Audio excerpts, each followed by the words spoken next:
In this video, I'm finally going to answer the burning question in my generation. Does size matter? Yeah, because my wife told me that it does. Wait. Oh, I should clarify, that sounds bad. She was specifically talking about thickness. Nope, still sounds bad.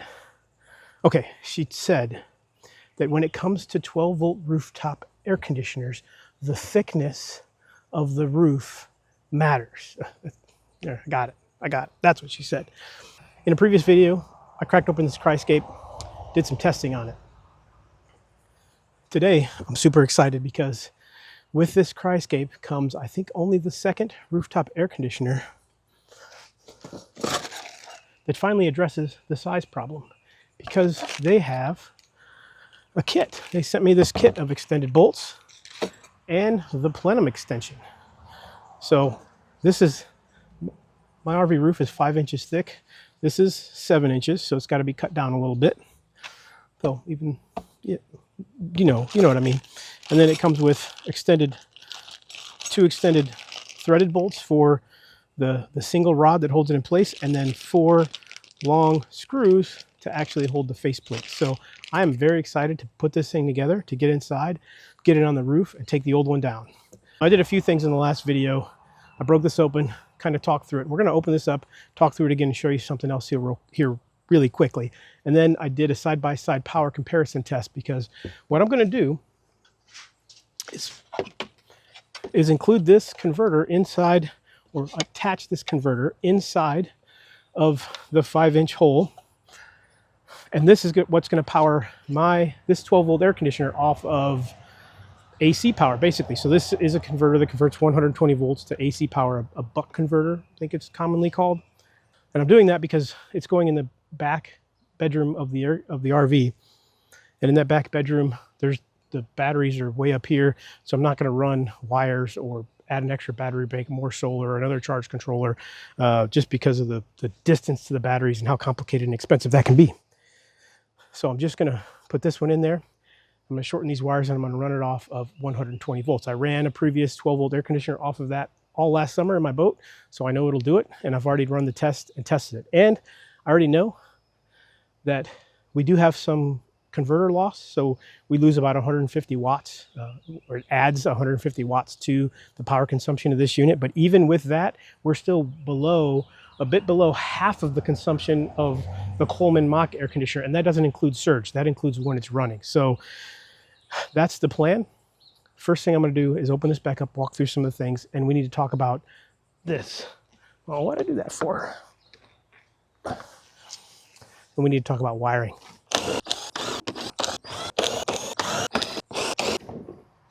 Quick recap of everything I liked. You can kind of see some of it in the last video, but this compressor, this is a dual rotor compressor, so it's different than the automotive style scroll compressors. Most of these 12-volt air conditioners come with that other one.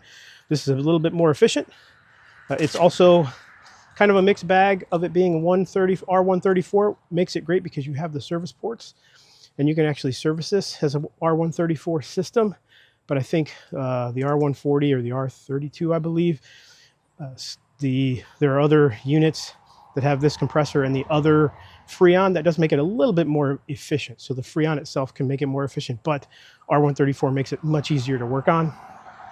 The fact that this compressor is insulated is awesome. This is a really cool, this is thicker than the last one I reviewed and installed on my RV. And then we've got these shock absorbers down here. Can't tell if there's springs inside, but it's pretty robust shock absorbers. And everything else looks good. Really similar to everything else with the condenser and evaporator and all that. But this controller is a different type of controller than my other two 12-volt ACs. The big thing I like about this one is this inverter ramps up so slow. I don't think it's a bad thing. You know, you're like waiting for it to come on, but it just like slowly ramps up and brings the inverter and the cooling power up. So that's good. But what I need to get in here and look at and figure out is where I'm going to route this wiring, because this is obviously going to come into the hole, into the 14x14 opening. And I want, if it drops down through the 14x14 opening, that's a benefit. But obviously the wiring is not set up that way. So I need to either run it along the bottom and cut a U shape in my foam, or see if there's a way to drop it down through this plenum here. And one of the other things I said I liked about it was how this isn't just a foam, it's got insulation in it. So I think we're going to open this up. There's something here, and we're going to see if there is a good spot to run this wire into the insulation. So let's take this apart. I didn't take it apart before, so we're actually going to see what's inside of the duct here. So I apologize if I'm dripping sweat. It feels like temperature of almost 100 degrees right now. So there's that.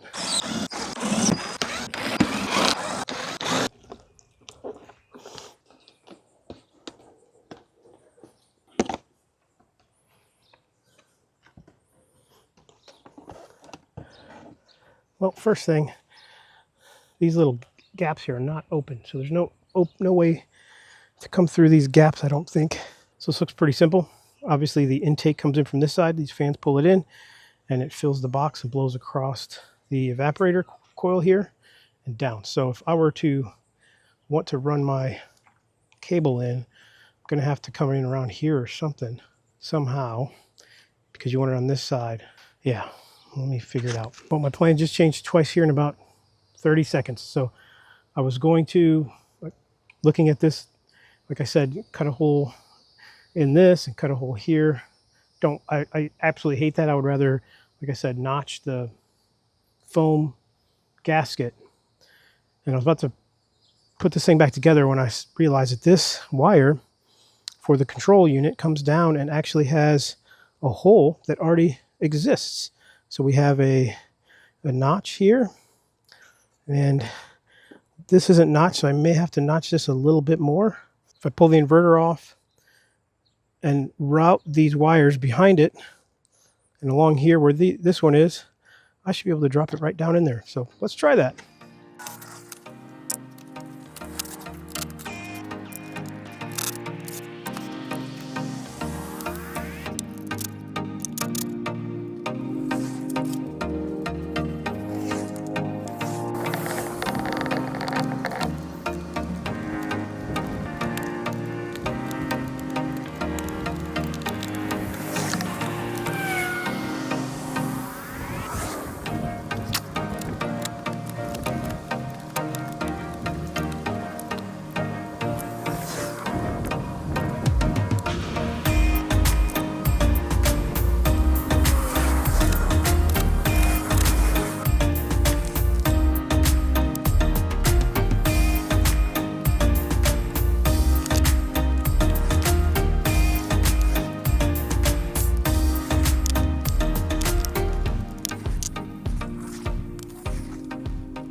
I decided to take it out of the loom.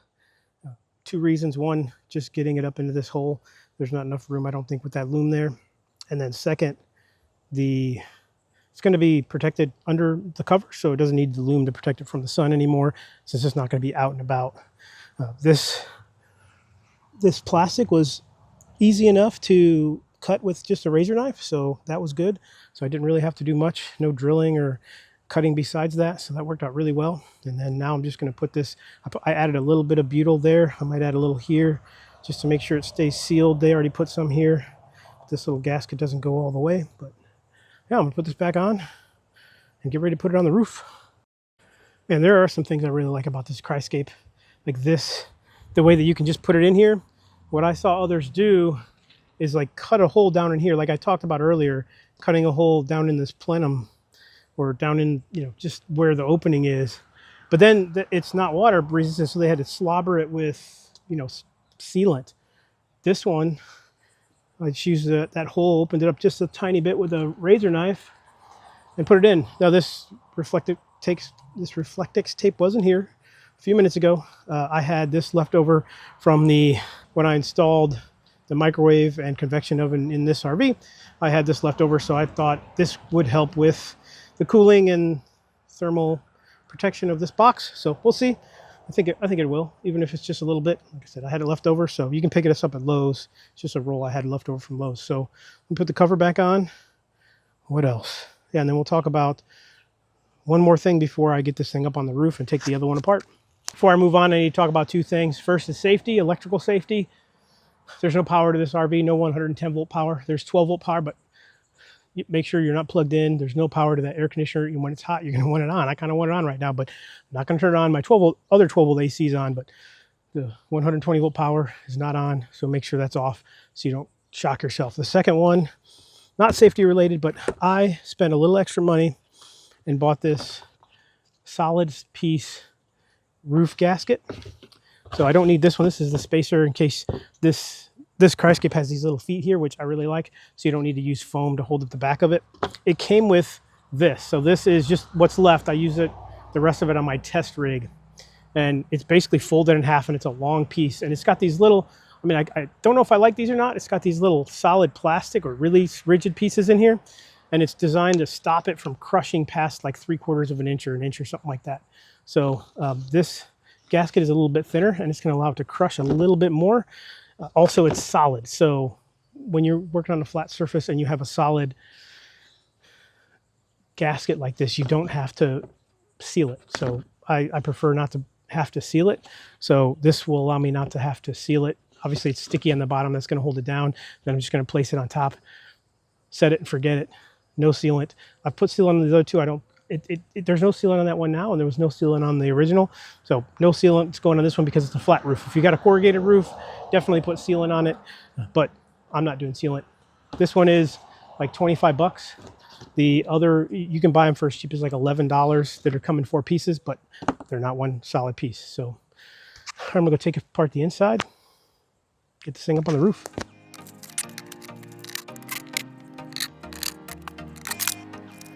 All right, go pulling these bolts out. Ah, why is it so close? Oh, like 2 inches taller. Why is it so tall? Ugh. There's these little clip things you gotta squeeze to get the wiring down. Oh, there we go. And if you're 5'8" and you have short arms, you'll be just barely too short to reach it from the bed. We will not be using the thermostat, so I'll tuck that back up in when I'm done. But yeah, just some 8mm, 4 8mm studs.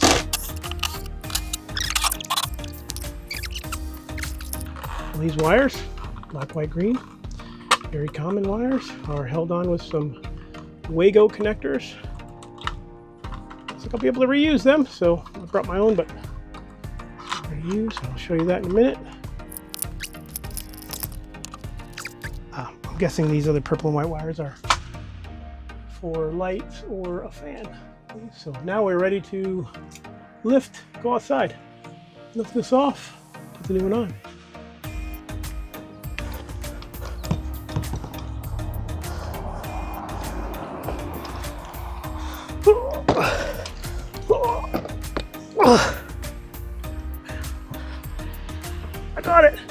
I got it. Just me and my, don't mind me, it's just me and my air conditioner. It's upside down, but be alright.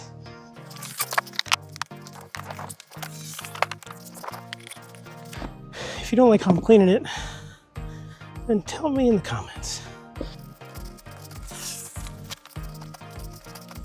Lysol wipes and paper towels seem to do the trick.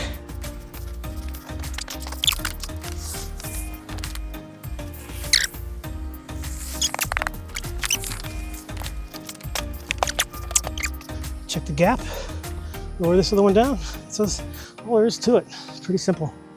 We're on, and look at the difference. Huge difference in size.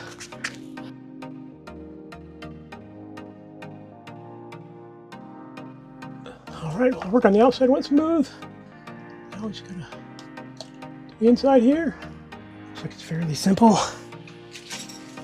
These bolts may need to be shortened, so we'll see.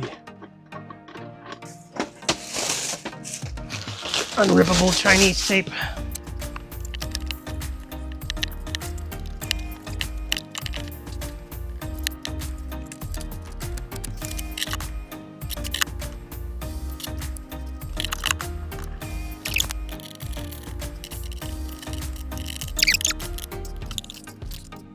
feel like it has a notch so it can go get flatter to the roof. That will matter here in a second when I'm either really mad at it or super happy with Kryscape.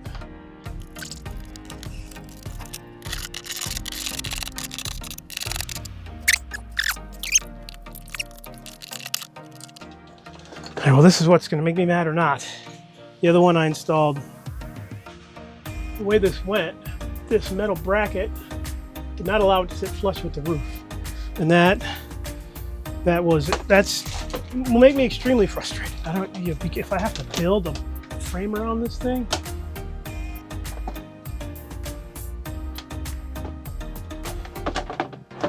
Oh, it looks like it's gonna fit. Yes, thank you, Kryscape. Whoa, whoa.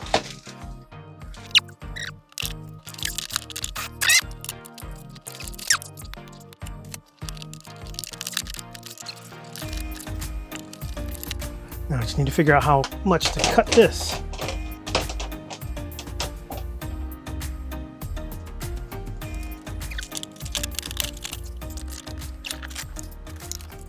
It's been a bit of a trip trying to figure everything out. I did tape this up best I could. I turned on the AC with the generator and turned the power to this one off because, you know, and then I taped up this with all the foil tape I could get in there because it's just, I hate it. I hate these RVs, but that's what I got. So I had to figure out this wiring. This piece extension, it may be hard to see, but it does have a bump at the bottom and 2 holes.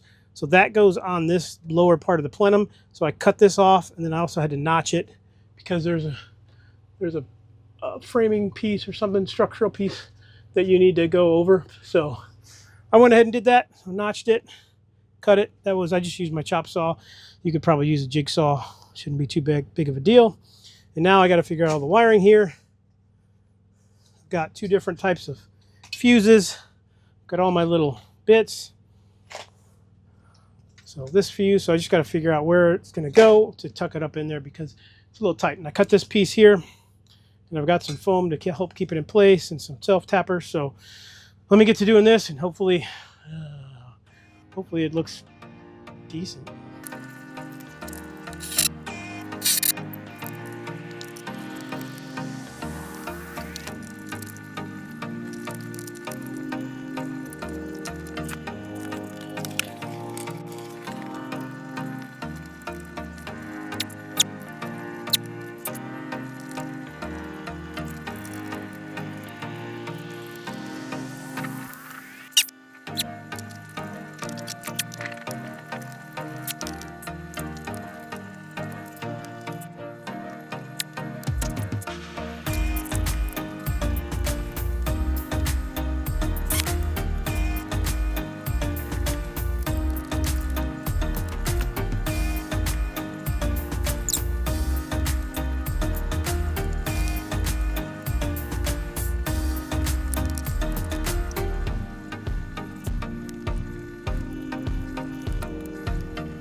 Yes, it's a mess up there. Well, it's not a mess. It's pretty good.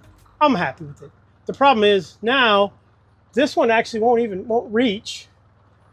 And if it did reach, it would have to be up there, and you'd have to be from the top to plug it in. So I'm going to actually get wires. I have wires. I'm going to extend every single one of those so that I can put it in, plug it in, and actually get it up in place without, it's not one thing, it's another. I went from a lot going on to what looks like a lot more going on, but I had to extend these wires, went to put it in place. The one farthest one, it didn't seem to be fitting, or I would have to like go in with like 2 fingers. So yeah, I had a little bit of a crash out, but I won't show you that, I don't think. So Everything else looks pretty good. It would have been nice to build a box for the 120, but I think it's in a good spot. Should be fine. The whole thing is a box, right? So we're going to see. I'm going to go ahead and put it in place. And the good news is the thermostat is going to be below this the converter, so it shouldn't affect it. And I think it'll be inside as well. So the fan blows out the back. We should have enough space there. But the thermostat is not above. Like, it'll pull some heat in from the converter, which will help keep it cool and make it more efficient. But it won't affect the thermostat. You know, I even thought about moving the thermostat outside, but we should be all right. So I'm gonna put this up in place. Hopefully it goes more simply now.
It's in.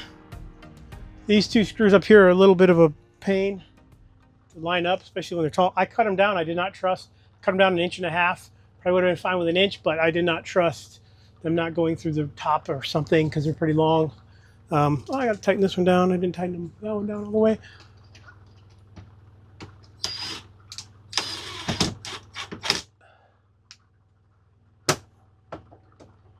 Yeah, there we go.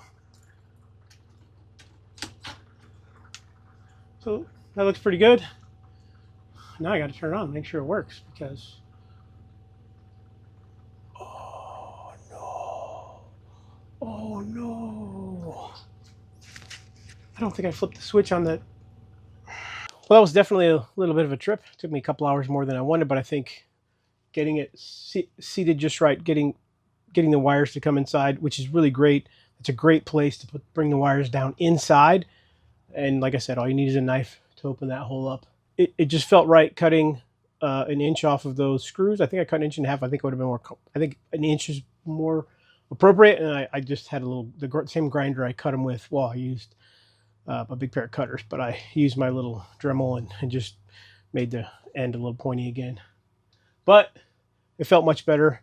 These two here by the display panel where you can push the buttons, they're a little difficult. It's hard. You can't see the holes, so it makes it fun. Let's just put it that way. I eventually got them in, but these other two are easy because you can actually look up there and see the holes. But the way I wired everything, there's a bunch of stuff up in there too. So over here was a pain, but over there you just couldn't see it. So it worked out. So right now it's working fine. And I've got 2 tests that I want to run, because that's what I do around here. I test stuff in the weirdest, most impractical way. It's practical to me, but you maybe not. So the temperature outside is 87 degrees. It's supposed to get up to 88 degrees here in the next hour. So, well, I don't want to show you my city sometimes, but yeah, 87 degrees. But I can prove that by showing you this thermometer. So I've got the thermometer here. So this is the thermometer. The top number, 90 degrees, is the little thermometer part that's sitting outside on the step. So it's half shaded. So 90 degrees is what it's saying it is. Number 2 is just out on the kitchen counter here in the RV, and it's 85. So 88.8. Might have a little wind out there. 85, 84. That's my garage. I think that's in the house. And then 85 degrees in. So this one is in here. So it's 85 degrees right now. So what I'm going to do is close off this door. So close off the bathroom, the head, and then see how well it cools this little space. So this should be about right for it to cool. And I'm going to keep the slide in as well, so we're not making it a larger space than it has to be. And it's sunny outside. There's partly cloudy, but we got some sun. So it should be good. And we'll see how long it takes to cool this thing down to, you know, like 75 or even 70 degrees. Then I'm going to go outside. Right now, I am connected to my Predator 3500. Now, this meter obviously is not connected to the Predator, but it tells me how much amps and wattage draw we have. And what I'm going to do is I'm going to turn on the front 12-volt air conditioner, which is going to run off the battery, but still the battery charger is going to charge the battery. I'm going to plug in I'm going to turn on the main air conditioner, the Rec Pro, and I'm going to turn this one on. And I'm going to see how well that, from one of the smaller plugs, how well that Predator 3500 can run all 3 air conditioners in my RV. I think it's a great test. Can a Predator run 3 air conditioners in your RV? Well, if you've done it like I did, you can run 3 air conditioners in your RV, which means instead of needing 50 amps, I can plug into, we could hopefully pull up to a 30 amp site, because sometimes they don't have 50 amps, and I can run 3 air conditioners off of 30 amps. That'd be crazy. Yeah, but the front AC does not, the charger does not keep up, the inverter does not keep up with the battery, so it still goes down a little bit. The inverter and solar panels still have to work more than that, but it still lasts a long time. So let's start the first test.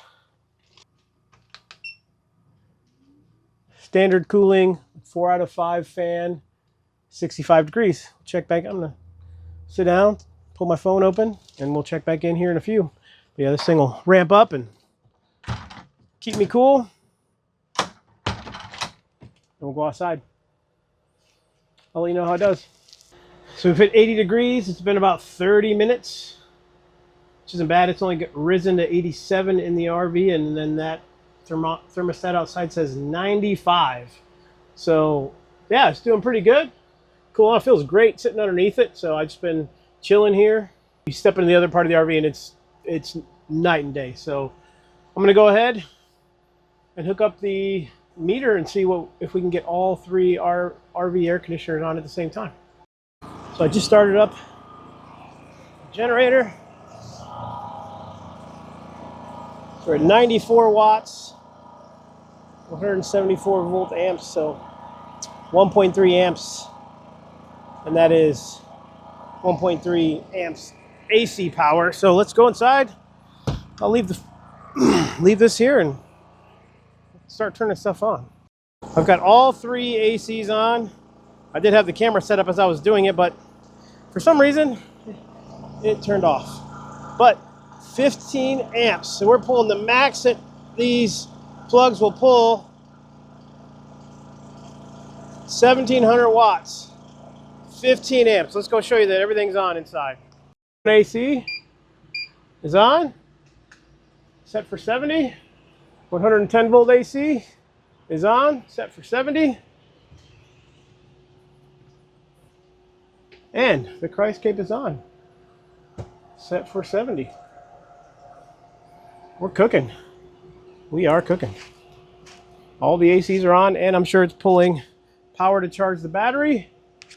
So we're stressing it quite a bit. And in just the 5 or 10 minutes of me outside talking about and running these 3 ACs, it's already dropped to 3 more degrees in here. So yeah, when you run them together, you're gonna have a much better outcome. Well guys, if you don't have 50 amps, you don't got a problem, right? You just gotta put a 12 volt AC where you used to have a big honking, the one that's over there somewhere in the shade. But yeah, I think I proved my wife right that the size of the roof doesn't matter when the company sends you the pieces to negate the size, because you have an extension and the extension drops the plenum down, and when it goes in that nicely, it made the install much more pleasant. The other one wasn't bad, but I had to make my own plenum. I don't like the plenum I made.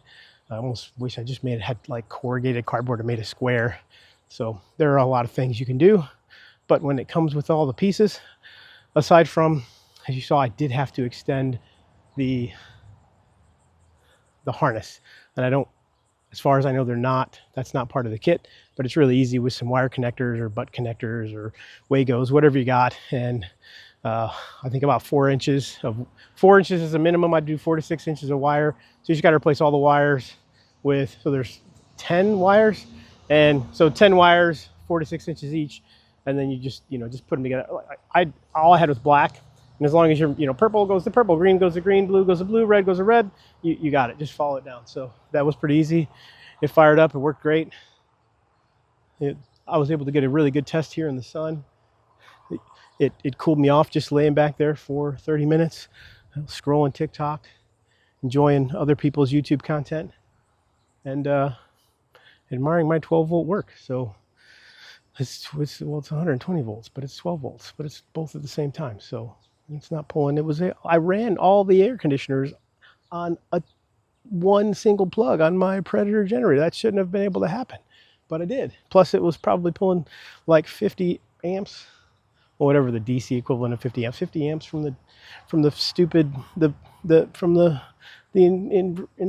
inverter charging the battery. So that's awesome, man. I either did great or I didn't. You be the judge. Let me know in the comments how terrible my idea was, how bad my wiring is, whatever. It's safe, it looks good, and it works. So, if it catches fire and I'll record that as my wife and I jump out the back window and whatever. It's good. It's fine. Thanks for watching, guys. I'll like, subscribe, hit the little Liberty, the bell, and we'll catch you on the next one.